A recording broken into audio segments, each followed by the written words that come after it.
Can the Mavericks shock the Thunder on the road to pick up their fourth straight win? We'll get you ready for tonight's action. Coming up next on the DLLS Mavs pregame show.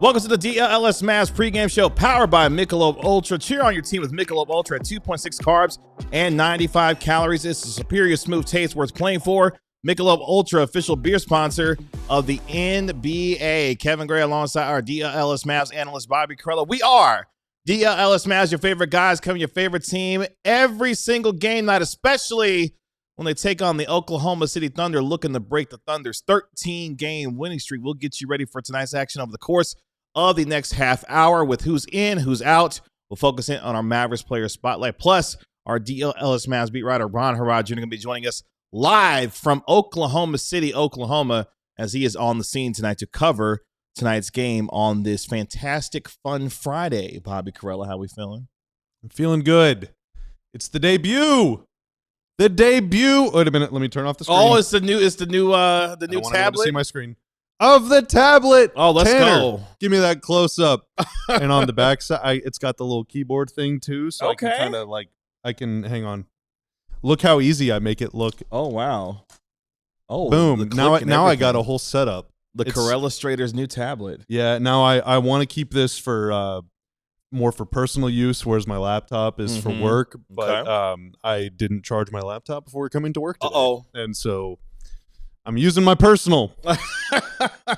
Well, things might get personal tonight because this rivalry gets renewed once again between the Dallas Mavericks and the Oklahoma City Thunder. Tonight's game, of course, can be exclusively seen on NBA on Prime Video, if you do have that, or on NBA.com as well, or TV, however they decide to put it, but exclusively on NBA on Prime Video. Tonight's game, of course, features your Dallas Mavericks at 8-15 so far this year, 3-5 away from the American Airlines Center, taking on the best team in the NBA in the Oklahoma City Thunder, the fourth best start in NBA history, 21-1 after their first 22 games. They are 10-0 so far at home this year, riding what is right now a 13-game winning streak, tied for the longest in the NBA this season. Of course, Detroit had a 13-game winning streak earlier this season as well. The over-under tonight, 228.5 with the Mavericks. Check this out, Bobby.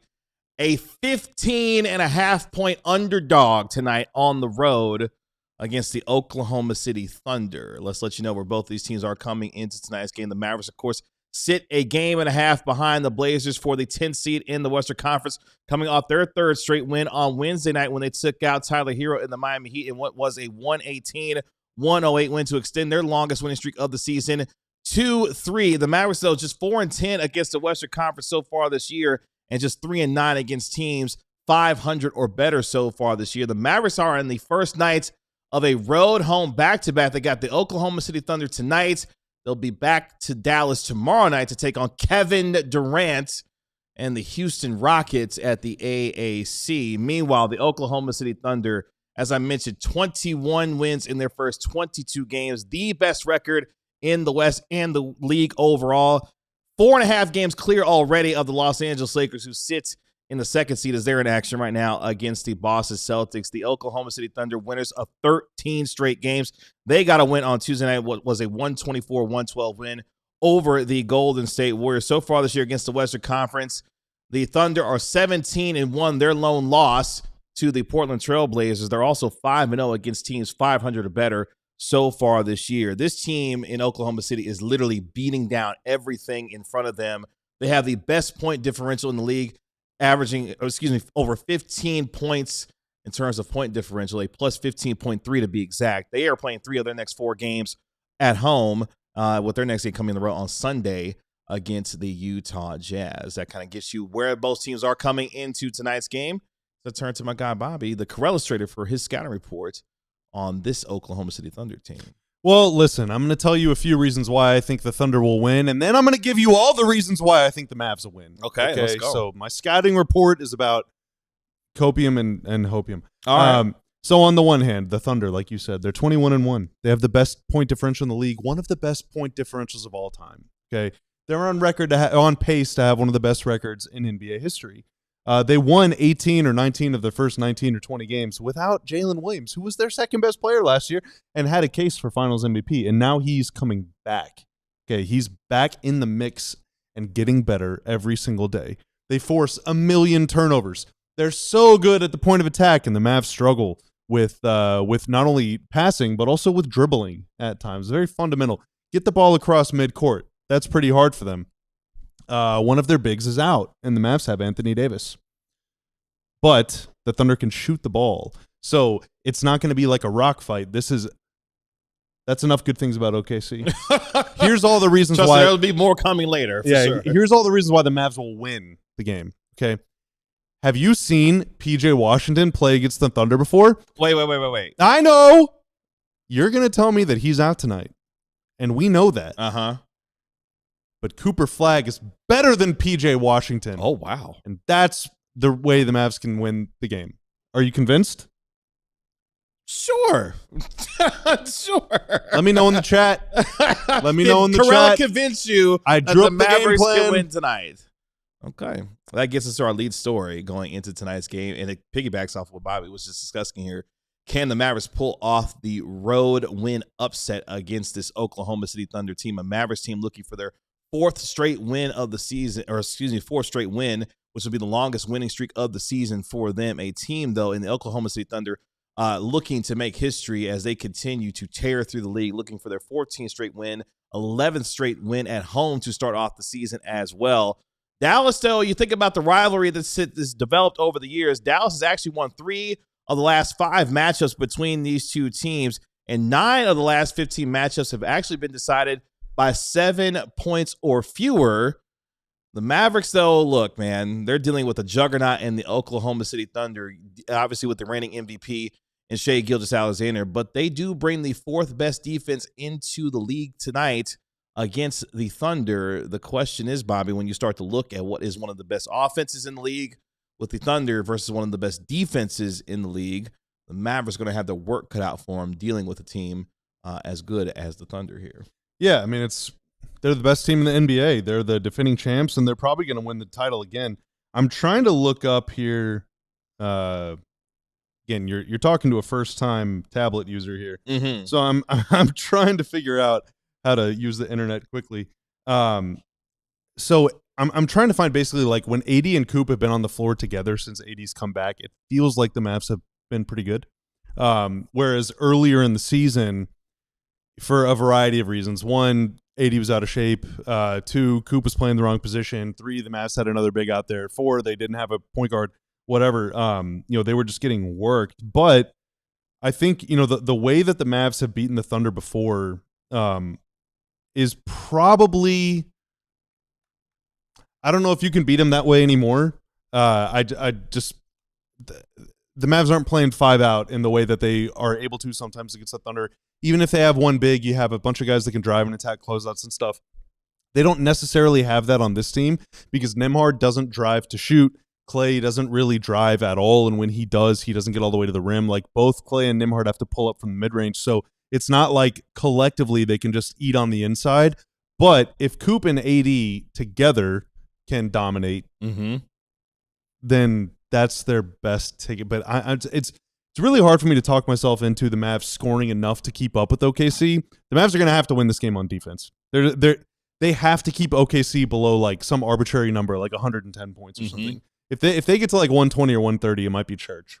Yeah, this team can score in a variety of ways, but they also defend in a number of ways as well. The Thunder, of course, are led by reigning NBA MVP Shai Gilgeous-Alexander so far this year, averaging 32.8 points per game. That's good for second in the NBA. And oh, by the way, he's shooting nearly 55% from the field so far. SGA has scored at least 20 points. And check this out, 94 straight games as far as his run is going right now. Chet Holmgren leading things defensively for the Thunder, averaging over 18 points per game and giving you over 8 rebounds per contest and 1.4 blocks per game so far this year as well. Meanwhile, the Mavericks going to be led by the big man in the middle, Anthony Davis, averaging over 20 points per game and over 10 rebounds per contest as well. Cooper Flagg over 17 points per game so far this year and nearly 7 rebounds per contest. He's looking for what would be his 4th straight 20-point game against the Thunder tonight. Meanwhile, you know how good the Thunder are. The statistical profile proves it as well. You're taking on the number 1 defense in the league. In fact,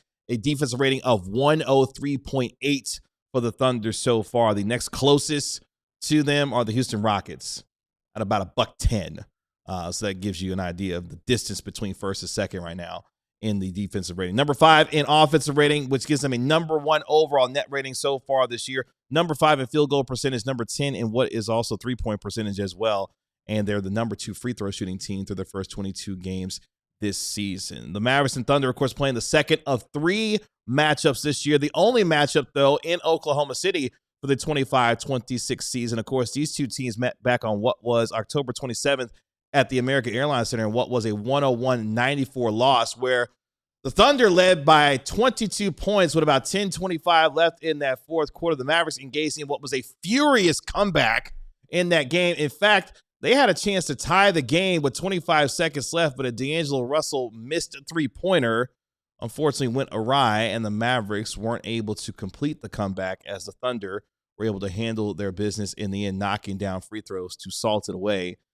Just giving you an idea, again, how close these two teams have been playing over the last few years, even when things seemed like it was going completely left, and it was in that first matchup. Mavericks found a way to claw back in it to give themselves a chance to tie it at the end. But they will play their final regular season matchup in Dallas on March 1st in 2026. I think a lot of people forget, Bobby, that the fact that the Mavericks actually made a game of that in the fourth quarter, and as I mentioned, had a chance to tie it on a D'Angelo Russell three-pointer, but he missed it down the stretch there. Yeah, Thunder were doing a little bit of playing with their food, but that was a game, correct me if I'm wrong, that was before the point guard switch. So Coop was starting. It was 2 bigs, and I mean, that lineup was just getting destroyed every night. So the Mavs were down like 15, 20 points before they even figured out what the play calls were. Now, they've made the starting lineup change, and they're still down 15 or 20 points every game, it seems like, but they're able to claw back faster than they were against OKC, where they didn't really, make any headway until probably it was like early in the fourth quarter. Whereas against Denver, you're down 21-4, and it was like a tie game basically by the end of the quarter. Yeah. Same thing the other night too against Miami. They were down whatever it was, 11-2 or something, and they ended up winning that game. So there's a big difference between being down 10 like 5 minutes into the game and being down 20 with like 8 minutes to go in the game. Yeah, and you cannot find yourself falling behind to this Thunder team because they know how to put things away, especially when they're engaged on both ends of the floor. Coming up here in just a moment, we'll be joined by our DLLS Mavs beat writer, Ron Harrod Jr., live from Oklahoma City to let you know who's in, who's out, what Jason Kidd had to say prior to tonight's game as well. And we'll focus in on our Mavericks player spotlight, taking a look at the knife, Mark Stein, who's been playing really well as of late. But before we get there, let's help you win some money tonight when it comes to Prize Picks. So it is Friday, which means it's Flex Friday. Flex Friday. The Flex Payout Boost Flex Play Friday. It's a plus 40% on the Flex Payout Boost. So I'm actually going for it tonight. Let's go. All right. Normally I go money don't make all money. the way, but tonight no. So Anthony Davis, more than 9.5 rebounds. I think he's a pretty automatic double-double. Okay. Cayson Wallace, more than 1.5 blocks plus steals. He averages 2 steals a game, basically. So I feel like they're just giving away money. Cooper Flagg, more than 2.5 free throws made. I think he's going to be very aggressive off the bounce tonight, trying to get to the rim and might get some foul calls. Klay Thompson, more than 1.5 3-pointers made. I mean, that's pretty self-explanatory. And then Shai Gilgeous-Alexander, more than 24.5 points. He averages like 31 or 32 or something obscene. Yep. But I think if he gets it going a little bit too much, the Mavs might resort to double-teaming him, which could actually be really destructive to their defense. But it means that I don't think Shai will get to 32 or 33 the way he normally does. So that is my pick. My $5 play would net me $28 with that Flex Payout Boost. If you want to play along down the Prize Picks app today, use promo code DLLS whenever you make your first $5 lineup, and your account will be gifted $50 to use in free plays whenever you like. On Prize Picks, it's good to be right. Tip off at 8:30 p.m. or what time, Tanner? Oh no! Is the mic not plugged in? Probably like 8:47. That's right. That's right. God, I hope it's that early.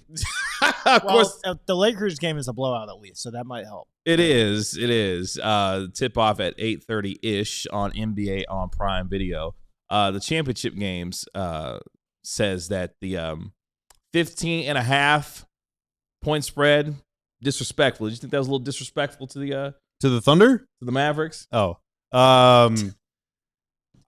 man, I don't know. The Mavs basically like the Mavs are like. You ever play Mario Kart? I did. Okay, so and chat, if you played Mario Kart, you know, like the further behind in a race you get, it's called rubber banding. The better the items that you get whenever you hit the little question mark blocks. Like you're not getting a star or a lightning bolt or a blue shell if you're in second place, right? If you're in 8th place, though, you're getting those good items. The Mavs have rubber banding enabled to where it doesn't matter if they fall behind by 10 or by 50, they are going to turn it into a clutch game, no matter what. So 15.5, it could be disrespectful just because the Mavs are going to get a blue shell. Like, it's going to happen. Touché. I hope. We hope. And speaking of Oklahoma City, let's head out there right now and be joined by our DLLS Mavs beat writer. He knows sports. He is Ron Harrod Jr. Ron, good to see you safe and sound in OKC. How we doing? Uh-oh. No. Ron will not be silenced. Ron will not be silenced. We can't hear you just yet. Maybe we'll get him. We'll come back to him in just a second. Is the speaker thingy on? We'll come back to him here in just a second. But he is, as you can see on the screen, in Oklahoma City with the Oklahoma City banner. Man, we sent him all the way to OKC just to cut off his microphone. That's all right. Let's let you know who's in and who's out, though, going into tonight's game. We start with the home team in the Oklahoma City Thunder. Brandon Carlson, he is available. He's dealing with an illness and a nasal fracture, but he is good to go. Alex Caruso, he is out tonight with a right quad contusion. Isaiah Hartenstein, he is out tonight with a right solar strain. For those who don't know, that's calf strain as well. So why'd they call it that? It's like on the lower part of the calf, so it's a little lower, I guess. Lou Dort, he is out tonight with a right adductor strain. Isaiah Joe, he is also out tonight. He came into the game questionable with left knee soreness, but he is out tonight for the Thunder. It's a lot of guys out, man. It is a lot of guys out. A lot of guards out. Jeez. The big three when it comes to Caruso, Dort, and Hartenstein, but all three of those guys being out. Unfortunately, the Mavericks dealing with a lengthy injury report of their own. Cooper Flagg, though, continues to be available as he deals with that right thumb injury. Daniel Gaffer, though, he's out tonight with the right ankle injury management. He left the game, of course, the other night against the Miami Heat, did not return.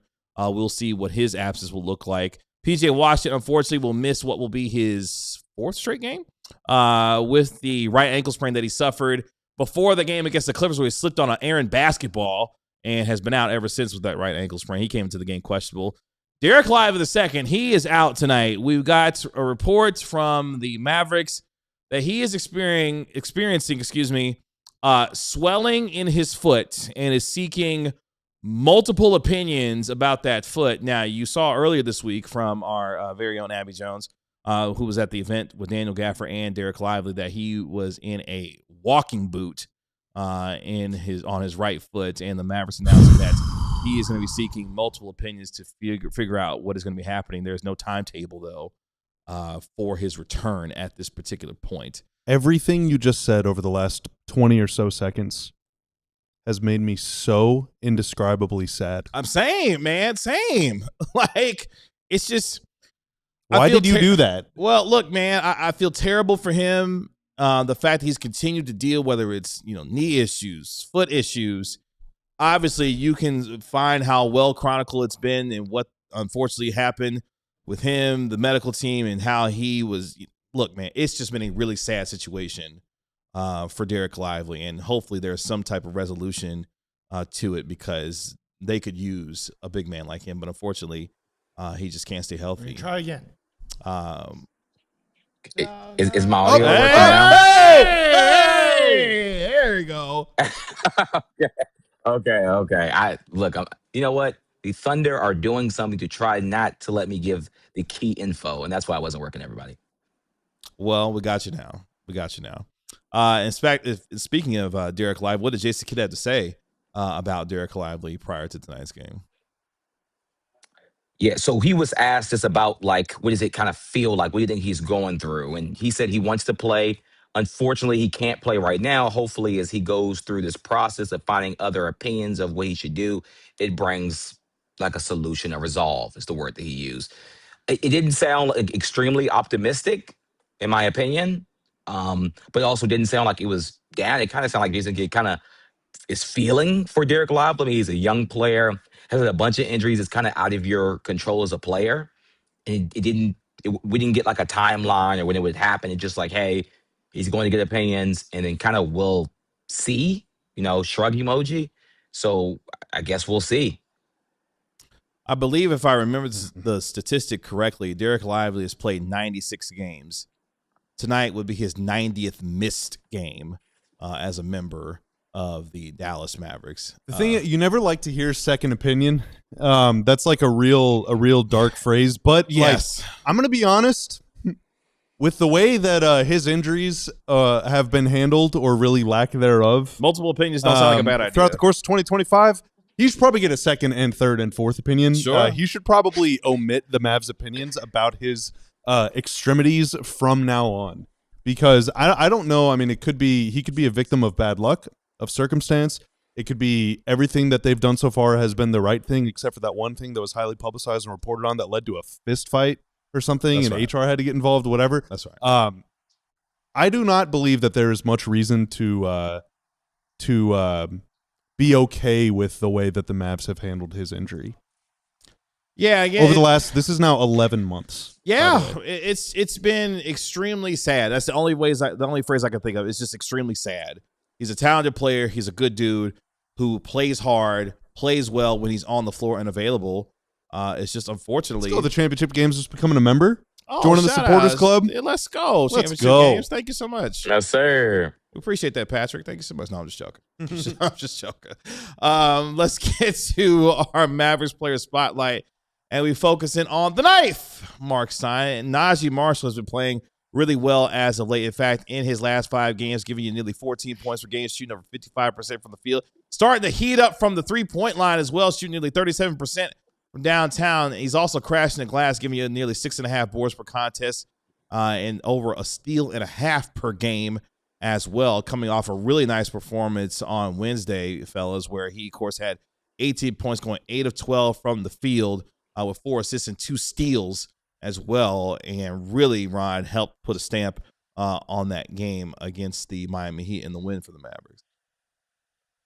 Yeah, I mean, the knife, Najee Marshall, has been a pretty underrated kind of player in this Mavs win streak. The Oklahoma City Thunder coach Mark Dagnall actually brought up Najee Marshall. He was the first name that he said when talking about point of attack defense. He kind of just talked about how good the Mavericks defense has been this season. And before he said Cooper Flagg's name, before he said any other player's name, he said they have Marshall. And then he added the other players, Max Christie and Cooper Flagg. So it just shows you the respect that he's even getting around the league for his point of attack defense. I mean, he essentially took Tyler Hero out the game. Tyler Hero, had 20 first half points, didn't score again. Like, he legit looked like he did not want the ball in the second half because Najee Marshall's physicality just took Tyler Hero completely out the game. The knife is activated. He's going to have his hands full tonight dealing with the likes of Shai Gilgeous-Alexander, J-Dub, who is back, of course, and maybe the best value in the NBA right now in AJ Mitchell, who's on a 3-year, less than $9 million deal with the Thunder, who's been absolutely fantastic for them. So there's going to be a lot of weapons that Najee Marshall is going to have to deal with. Obviously, you got to watch the game tonight, not only on NBA on Prime, but also with us. We're having our watch-along tonight here at DLLS Sports. So after this pregame show is over with, hop back in with us. We will have our watch-along throughout the entirety of tonight's game, and then we will have our post-game show about 10, 12 minutes afterwards, where our national NBA insider, Mark Stein, will be joining us live here in studio as well to give us his thoughts and perspective. Really good piece he wrote today on Ryan Nembhard that we'll get into during our post-game show as well. That gets us to our X Factors going into tonight's game. Gentlemen, Bobby, I'll start with you on this one. The Mavericks got to find a way to protect the ball against Oklahoma City Thunder. This is a Thunder team you mentioned a little bit earlier. Forces 18 turnovers per game, which is number 1 in the NBA. And, oh, by the way, they're number 1 in opponent turnover percentage as well. Dallas, who's been better with the turnovers as of late, still committing nearly 16 turnovers per contest, which is 8th worst in the league, but Ryan Nembhard's been steadying that with his play as of late. OKC is really, I mean, you could take good care of the ball and still cough it up 20 times against them. They're just that good. They're always, poking balls away behind. They help really aggressively at the nail. They do a really good job of just like kind of everyone just appears out of nowhere. Now, missing Caruso tonight is a pretty big hit to their defense, but they're still, I mean, they are more better than second place Houston than Houston is against like the league average. Mm-hmm. Like they're so much better than everyone else on defense that you could take away their 3 best defensive players and they would still have a great defense. So, missing one guy or 2 guys, if you consider Hartenstein to be one of those guys, is not going to make them any worse. The Mavs have to take care of the ball first, second, third, and fourth, and then worry about getting a good shot. For sure. Ron, we'll go to you on this one. Our X factor number 2 going into tonight. The Mavs got to hit their open shots when they're available. This is a Oklahoma City Thunder team that's number 1 in the NBA in contesting shots, contesting 45 shots per game. They're also number 1 in contesting 3-point shots so far this season as well. When the Mavs get open looks, they got to hit them because the Thunder do a great job of contesting pretty much everything. Yeah, I mean, the big question is, like, how many open looks will the Dallas Mavericks get? Like, usually the way to get open looks against the Oklahoma City Thunder is foot speed. And that's something that is just a lacking. We've talked about it all season on this podcast. They're lacking foot speed. They're going to have to run a lot of off-ball screening actions and horns, as Bobby, from the Corellis trader we saw the other day. They're going to have to run a lot of these actions to get players like Klay Thompson, these kind of real shooters open, because they're going to be on Klay Thompson all night. I mean, Kendrick Williams is like, their 12th guy, and he's one of the better defenders in the league. When he comes in the game, he can guard basically 2 through 5. They play him as sometimes a small ball 5, and he sometimes even plays up. They just have so many different guys that can guard around. And yes, Caruso is out, which, by the way, Caruso's defensive rating when he's on the floor is like under 98, everyone. Like, it's so while they probably quote unquote won't miss Caruso, he's probably the best point of attack defender in the NBA at this point. So it is kind of, good for Ryan Nembhard that he doesn't have to face that, in this game. He at least can escape, Caruso. But yeah, they're going to have to make those open threes because they're not going to get many of them. I guess it's our last X factor going into tonight. And Bobby, I'll start with you on this one because the question for me is, where does the Mavericks offense come from tonight? The Thunder, check this out, number 1 in fewest second chance points allowed. Number 1 in fewest fast break points allowed. Number 1 in fewest points allowed in the paint. And, oh, by the way, they're number 2 in fewest points allowed off turnovers. Where does the Mavericks offense come from tonight? Oh, God. Oh, no. Oh, man. Oh, jeez. I don't know. I looked everywhere. You looked everywhere for it? I really don't know, man. I mean, it's the way that they've scored on OKC in the past in the games, whether they've won or lost, they've played pretty well these last couple of years by just having extraordinary individual efforts. Guys just saying, you are not going to stop me from getting to the basket. Mm-hmm. Now a lot of those successful games, excluding the playoff series, came with like Chet out, or Hartenstein out. Now Hart's out tonight. Chet is in there. He's a really good shot blocker, so be careful. But it is just straight up like, if I'm Coop and I got Case and Wallace in front of me, you have to just say, little man, you are not keeping me out of the lane, and you just have to do it. Like, that's really it. You can't be freaked out. You have to take a power dribble and a big first step, pick the ball up, grip it as hard as you can, take 1-2, jump as high as you can, and see if any of those guys can stop you. And if they can't, dunk it. If they can, get your ass back on defense because they are probably going to get an open 3. Like, that's it. That's it. Ron, can you find some offense for the Mavericks in Oklahoma City tonight? I'm just going to wish them luck. A great valiant effort. And yeah, we're going to see, hopefully we'll be spamming threes in the post game from D'Angelo Russell. I know that's everyone. He's a fan favorite on the show. And all the people in the comments just love Russell. So if that he get in the game, maybe he makes a difference with some of his off-ball shooting. If they haven't been playing him as basically a shooting guard. We're going to find out. I love how I got maybe D'Lo will score 50 tonight. Oh, wow. Oh, wow. Maybe he will. Maybe he won't. Maybe he will. Maybe. I mean, There's a lot of maybes going around in this pregame show. That's all I'll say. Ron, get to work, man. We'll talk to you postgame. Bye, Ron. That is our DLLS Mavs beat writer, Ron Haraj Jr. He knows sports, and he's on the scene in Oklahoma City. That'll do it for us here on our pregame show. Don't worry. We'll be back here in just a few moments for our DLLS Mavs watch-along, as we will watch right along with you the Mavericks taking on the Oklahoma City Thunder, and then we will have our postgame show afterwards with our national NBA insider Mark Stein live here in studio as well. I appreciate our guy Tanner making us look good and sound good as always. He's going to get some camera time coming up here in just a few minutes, so get ready for Tanner Cam tonight here on the watch-along. That's our DLLS Mavs analyst Bobby Curl. I'm your host, Kevin Gray. We'll talk to you here in just a few moments right here on DLLS Sports for the Thunder taking on your Mavericks. Y'all be good. Peace. We all silly like the mayor.